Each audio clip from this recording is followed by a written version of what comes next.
7. The Canopy. Isaiah chapter 4 verses 2 to 6 is regarded by Christian orthodoxy as a messianic prophecy. The pertinent question for us goes a step further. What does it have to say, if anything, about the doctrine of Christ? The text, while lovely, seems at first rather nebulous. In that day shall the branch of the Lord be beautiful and glorious, and the fruit of the earth shall be excellent and comely for them that are escaped of Israel. And it shall come to pass, that he that is left in Zion, and he that remaineth in Jerusalem, shall be called holy, even every one that is written among the living in Jerusalem. When the Lord shall have washed away the filth of the daughters of Zion, and shall have purged the blood of Jerusalem from the midst thereof, by the spirit of judgment, and by the spirit of burning. And the Lord will create upon every dwelling place of Mount Zion, and upon her assemblies, a cloud and smoke by day, and the shining of a flaming fire by night. For upon all the glory shall be a defence. And there shall be a tabernacle for a shadow in the daytime from the heat, and for a place of refuge, and for a covert from storm and from rain. Isaiah chapter 4, verses 2 to 6. The branch of the Lord is a messianic term which we encounter, although not always identically, in Isaiah chapter 11, verse 1, Jeremiah chapter 23, verses 5 and 6, chapter 33, verse 15, and in Zechariah chapter 3, verse 8, and chapter 6, verse 12. On the other hand, there is clearly some reference here to the remnant returning to Judea after the captivity. Calvin's comment on this is very much to the point.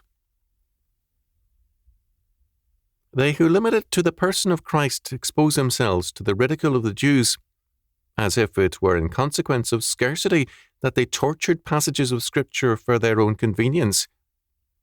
But there are other passages of Scripture from which it may be more clearly proved that Christ is true God and true man, so that there is no need of ingenious glosses.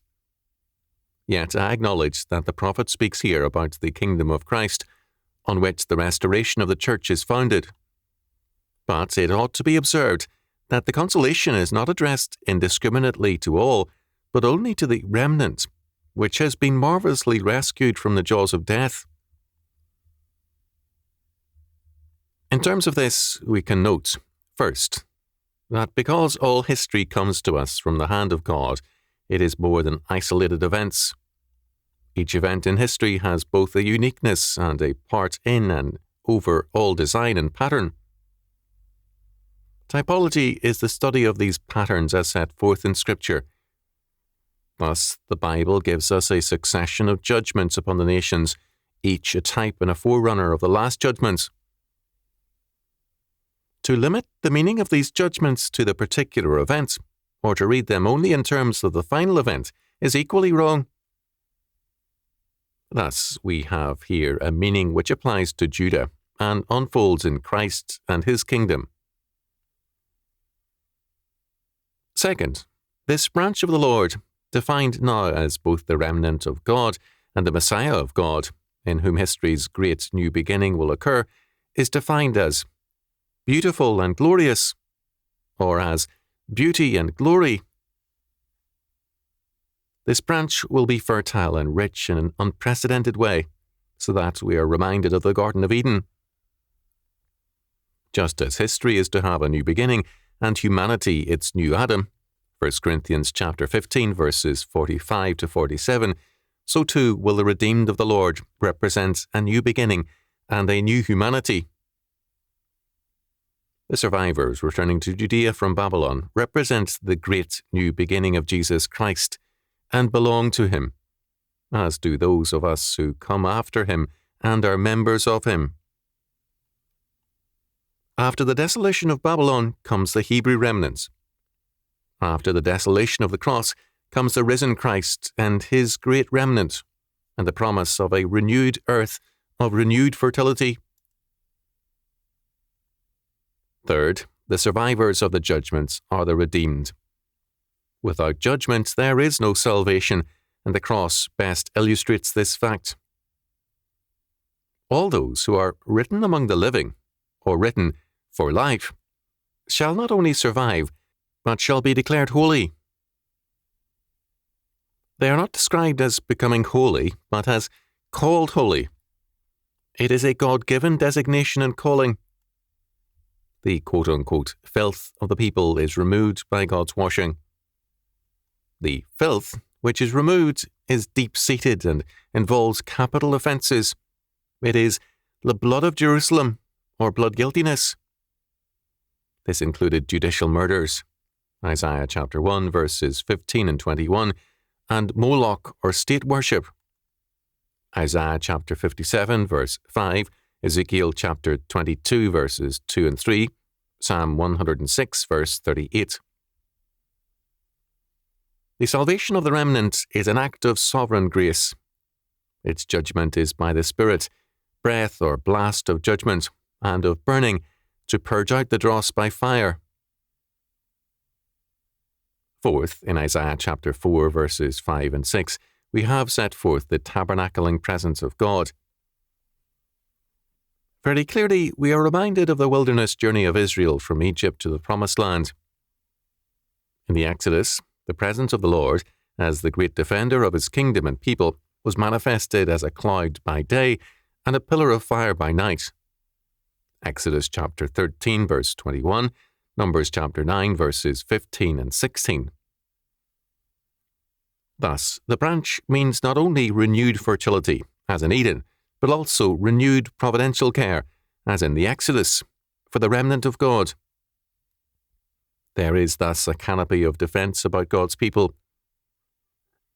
Of this, E. H. Plumtree commented, "The thought seems to be that over the glory of the New Jerusalem, as just described, there shall be stretched the overarching canopy of the divine love." The word for defence occurs in this sense in Psalm 19 verse 5, Joel chapter 2 verse 16, and is still used by the Jews of the canopy held over bride and bridegroom at a wedding. The baldacchino over the altar of an Italian church probably represents the image that was present to Isaiah's mind. David speaks of this tabernacling presence thus in the Psalms. "For in the time of trouble he shall hide me in his pavilion, in the secret of his tabernacle shall he hide me. He shall set me up upon a rock." Psalm 27 verse 5. "Thou shalt hide them in the secret of thy presence from the pride of man. Thou shalt keep them secretly in the pavilion from the strife of tongues." Psalm 31 verse 20. Thus, Isaiah declares that all the glory of Eden and of the Exodus will be manifested by God to the redeemed. All who are a part of the branch will thus be objects of the great care, providential government and direction and purposes of history. Calvin, commenting on Isaiah chapter 4 verse 5, noted,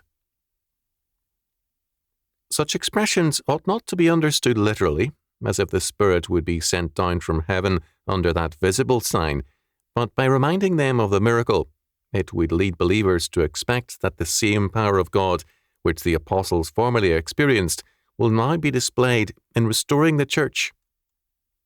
Add to this that the prophet, by this mode of expression, points out an uninterrupted continuance of blessing, as if he had said, "Not only will God for a moment stretch out his hand for your deliverance, but as he always accompanied your fathers in the wilderness, so likewise he will deliver and protect you to the end." What does this tell us about the doctrine of Christ? First of all, salvation is set into the context of history.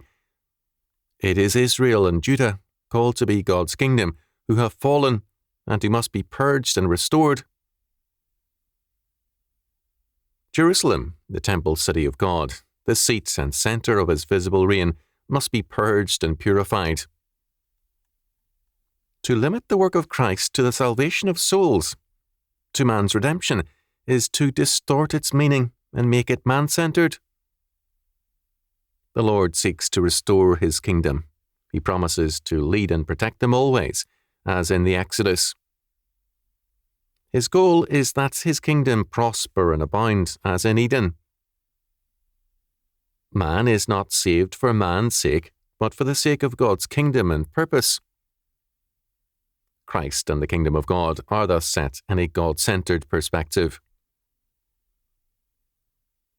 Second, it follows therefore that the canopy of the tabernacling presence, set forth first in the Exodus, and then by the incarnate presence in Matthew chapter 28, verses 18 to 20, is also theocentric. We are not under that canopy of grace and care in order to rest where we are and to have our ease. The purpose of the canopy of sovereign care is to guide and protect us in our appointed calling, pilgrimage or journey. Again, we have a theocentric salvation and Saviour. There is none other. Third, Christ as the branch requires fruitfulness or productivity in his branches, or lacking that, gives them over to judgment. Our Lord in John chapter 15 verses 1 to 6 is emphatic on this necessity for fertility. The Great Commission is a command.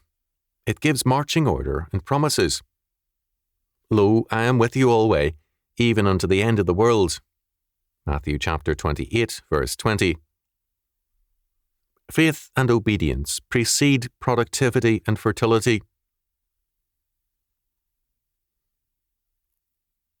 There is no place here for a man-centered Christ. What the great and true branch does is not to fulfill the hopes of fallen man, or man as such, in any estate, but as very God of very God, as well as very man of very man, to reinstitute man into a God-centered life and faith. He is the one who says, to God supremely and perfectly, Thy will be done. Matthew chapter 26, verse 42. It is he who declares, My meat is to do the will of him that sent me, and to finish his work. John chapter 4, verse 34. He summons us to a like calling in him. We are forbidden and barred from seeing Christ in terms of ourselves. Rather, we are required to see ourselves in terms of Jesus Christ, and as branches of the branch or vine. He is the canopy. All that are not in him nor of him are for judgment and for burning. To be under that canopy is to undergo the judgment of his cross and the penalty of death in him. The God-centered Christ requires a God-centered humanity.